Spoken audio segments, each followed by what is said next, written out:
The assassin.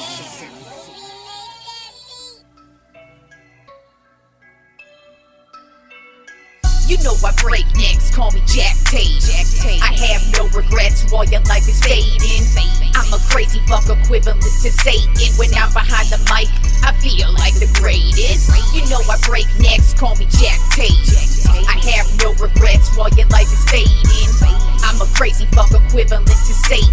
When I'm behind the mic, I feel like the greatest.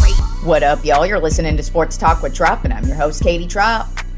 Well, in the NBA, there are two teams just absolutely dominating. The Boston Celtics are dominating the Eastern Conference, and the Denver Nuggets are coming for that Western Conference. They are hot right now, and they are starting to take over and starting to really look like the defending champion. So let's get right into the Top 10 NBA Power Rankings for this week. Not a whole lot of changes with teams here, just a little bit of movement. We do have a couple of more Eastern Conference teams to discuss this week, as opposed to the last couple of weeks. They've been pretty bad so far, but we have a couple of teams that are on fire. So let's begin with number one, the same team that's been number one for quite some time. That is the Boston Celtics. Overall record of 48-12. They are currently still winning. They're on an 11-game winning streak. They still have not lost since last month. February 1st was the last time that the Boston Celtics lost to my Los Angeles Lakers, and they still keep rolling. As a matter of fact, yesterday they stomped the Golden State Warriors by 52 points. And not only did they stomp them, it was so bad going into halftime that they didn't even send the Golden State Warriors didn't even send their starters out for the second half. Steph Curry didn't even play 1 second of the second half, and everybody else on the squad pretty much sat for the entire second half as well. But I mean, the Boston Celtics just completely obliterated the Warriors and just made them look like a complete and utter chump squad yesterday. And Boston is just keeping that stranglehold on the Eastern Conference right now. Then at number two on my Top 10 NBA Power Rankings, the Denver Nuggets. Overall record of 42-19. They are currently on a 6-game winning streak, 7-3 in their last 10 games. And on this winning streak, they are killing everybody. Every team that they beat is by about 20 points. And, Nikola Jokic still getting triple doubles. And it's not even just him. It's all the role players are stepping it up. Jamal Murray stepping it up. This entire team, KCP, he's having a great season. This entire team, they just are the champions for a reason. They look like they're completely happy to defend their title, and they look poised and ready to do it. They are good on all ends of the court. They're great offensively. They're great defensively. They're great in the paint. They dominate good players, big players, the point guards. They just keep up with everybody right now. And like I said, Boston and Denver are head and shoulders above every team right now in the league. Even though Denver isn't in first place in their division right now, I wouldn't be shocked if they take first place at some point. And even if they don't, their record is not what matters. It's what they're doing on the court, and they are just absolutely dominating everybody at this current point in time. Then at number three on my Top 10 NBA Power Rankings, the team that resides in the same division as the Denver Nuggets, that would be the Oklahoma City Thunder. Current record right now is 42-18. As a matter of fact, they are number one in the division. They're 7-3 in their last 10 games. They did suffer a pretty bad loss against the San Antonio Spurs earlier in the week, but overall, Oklahoma City just continues to play really good basketball, to keep it moving. But I still think Denver's the better team. Their experience puts them above them. And I think coming down the stretch here, we're going to see Denver just slowly start to take over their division yet again. Then at number four on my Top 10 NBA Power Rankings, another team in the same division, the Northwest Division, the Minnesota Timberwolves. Overall record of 42-19. They're 7-3 in their last 10 games. So every team, the top three teams at least in the Northwest Division right now, they're all 7-3 in their last 10 games. They're all beating good teams. They're all beating bad teams. They're putting it together really well on the road, at home. So it's going to be very interesting to see how this Northwest Division shakes up at the end. But I still stand by Denver's the most dominant team, not only in the West, but I think Denver would take out Boston if they faced each other in the finals. Then at number 5 on my top 10 NBA power rankings of the New Orleans Pelicans, overall record of 36-25. They are 6-4 in their last 10 games, and this team just is getting stronger as the season wears on. The injury bug has stayed away so far from Zion and Brandon Ingram. The two of them have been healthy all season long, and they've been playing at such a high level. Zion is just getting better and better as the season rolls on, so defensively, they look great. Offensively, they look great. Then you got Valanciunas, who's also having a great season. McCollum having another good season as well. So the New Orleans Pelicans look to be for real, at least so far. Then at number 6 on my top 10 NBA power rankings of the Dallas Mavericks, overall record of 34-27. They're 6-4 in their last 10 games. This past week has not been good to them, though. They've suffered losses to the Boston Celtics, the Philadelphia 76ers, and the Cleveland Cavaliers. Luka, though, is just having such an amazing season. So far, he has actually had 3 straight 30-plus point triple-doubles in the last 3 games. So that's what kind of level that dude's been playing at right now. But unfortunately, they're a very streaky team, and right now they are in the losing streak portion of this week. But I would not be shocked to see them pick it right back up and get back on a winning streak, just because Luka is on fire. 3 straight triple doubles, averaging 30-plus points in those triple doubles as well.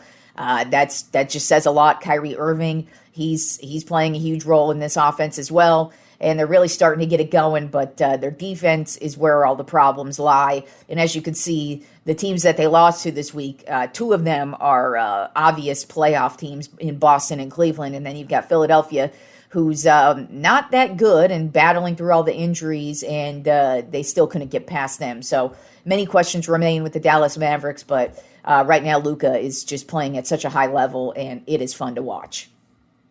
Then at number 7 on my top 10 NBA power rankings of Miami Heat, overall record of 34-26. They're 8-2 in their last 10 games. And speaking of streaky teams, this is probably the streakiest team in the NBA because they are hot again. You know, they have had their ups, they have had their downs. But this past week, actually these past couple of weeks, they've been playing pretty well. They've been beating really good teams. One of them they even beat was the Sacramento Kings, and they beat them without Jimmy Butler. But even so, with Butler in, with Butler out, this team is really, they've found an identity. And this is a team you really don't want to see come postseason.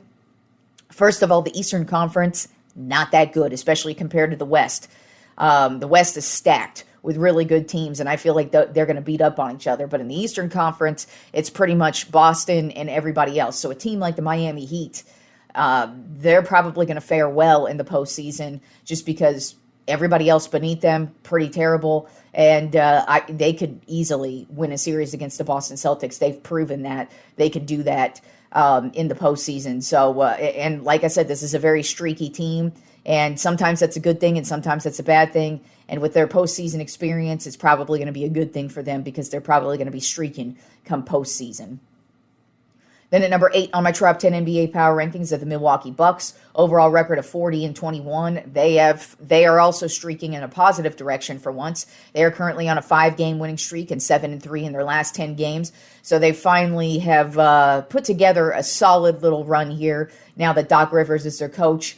The last month has pretty much been trials and tribulations for them, and they've pretty much been on the downslide for the most part.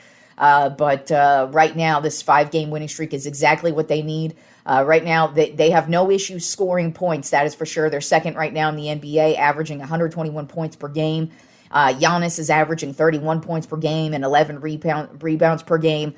So he's averaging about a double-double per game. Dame Lillard, he has his off nights and his bad nights, but so far he's been on.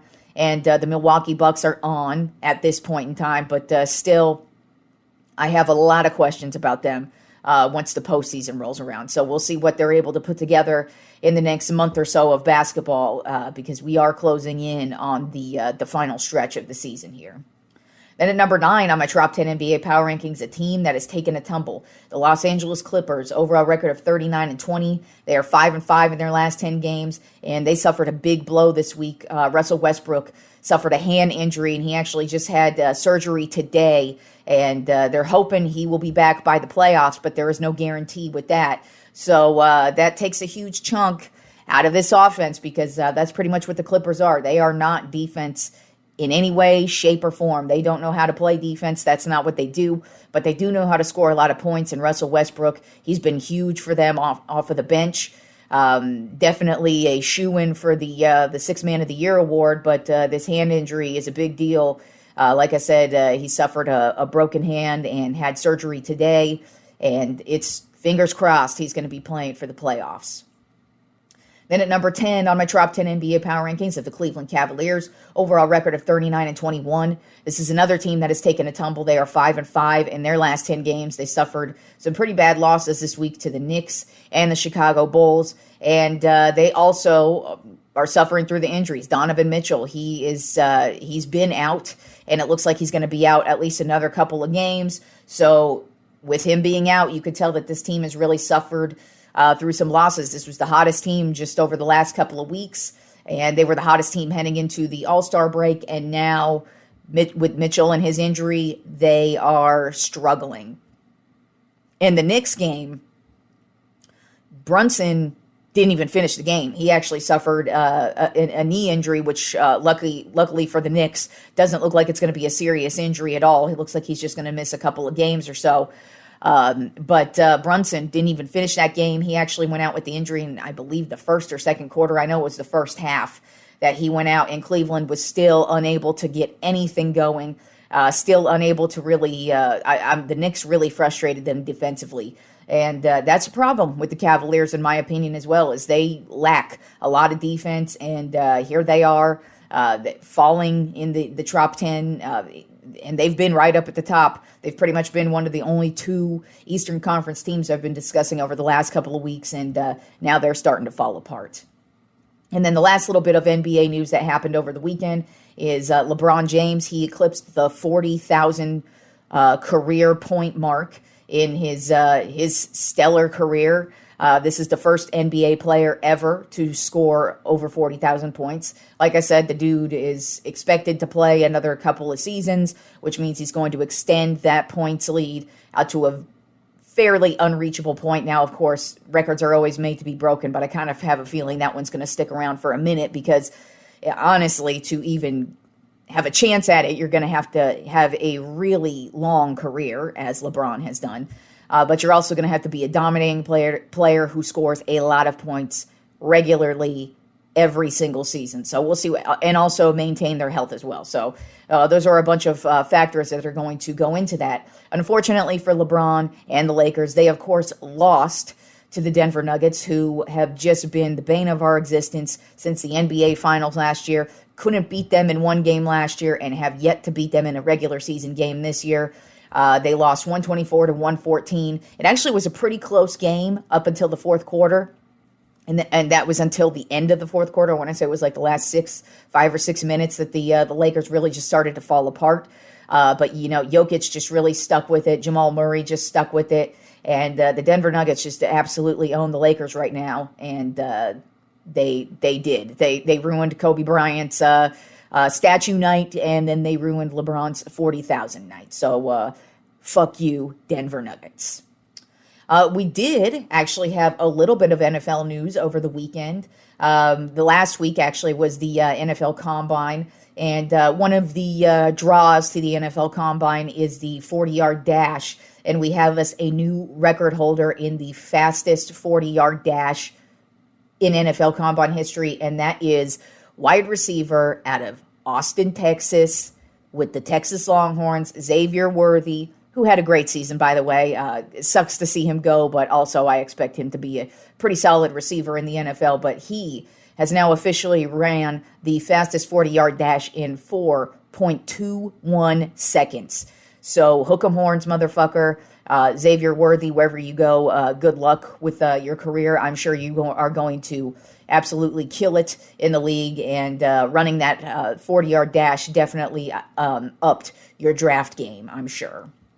Then the Tampa Bay Buccaneers announced today that they are re-signing wide receiver Mike Evans to a 2-year, $52 million deal. So no surprises there. Mike Evans, he didn't even hit the free agency market. The Buccaneers are going to re-sign him. They should re-sign him. In my opinion, he's depending on how the rest of his career goes with the Buccaneers, I kind of feel like this is the greatest Buccaneer of all time, or at least one of the top 5 Buccaneers of all time.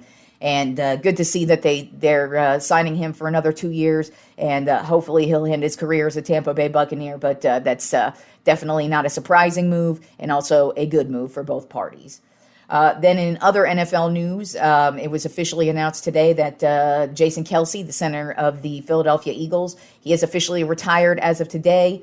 It looked like he was going to be retiring after the playoff loss to the Tampa Bay Buccaneers a couple months ago.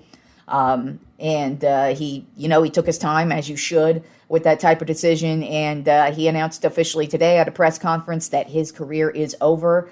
And like I said, totally respect the dude. Had a fantastic career, but happy to see you go as a Dallas Cowboys fan, because you kicked our ass, and we are happy now that we have one less big guy in our way.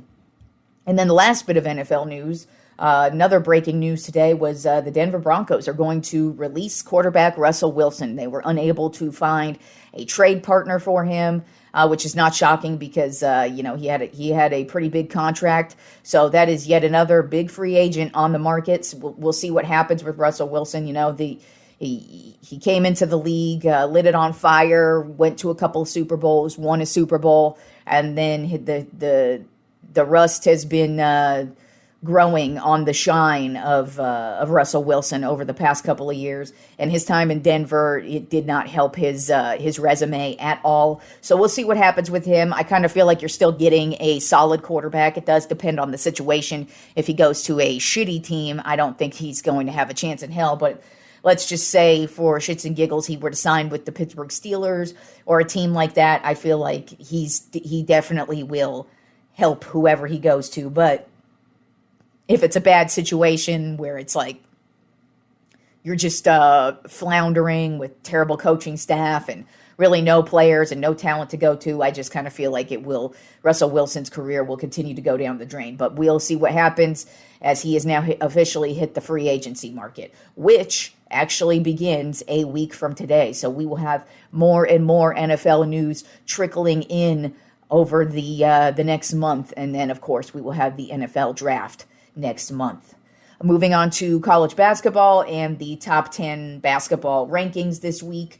Not a whole lot of movement in the top 10. We're also getting to the nitty gritty with college basketball. We're going to be getting to the conference championships here pretty soon, in the next week and a half, I believe. And then it'll be March Madness time, and that is the best time of year. And things are starting to shape out now, where it's looking more and more like Cinderella teams are starting to fall out. We've got bubble teams that are ready to burst here pretty soon. And then we also have teams that are still going strong. So number 1 this week is still Houston with a record of 26-3. Moving up a spot this week to number 2, UConn is back up to the number 2 position. They have a record of 26-3. Purdue fell 1 spot to number 3. Their record is 26-3. Then at number 4, Tennessee is 23-6 on the season. Moving up a spot to number 5 this week, Arizona at 23-6. Moving up 2 spots this week to number 6, Iowa State at 23-6. Moving up a couple more spots this week to number 7, North Carolina. They are 23-6.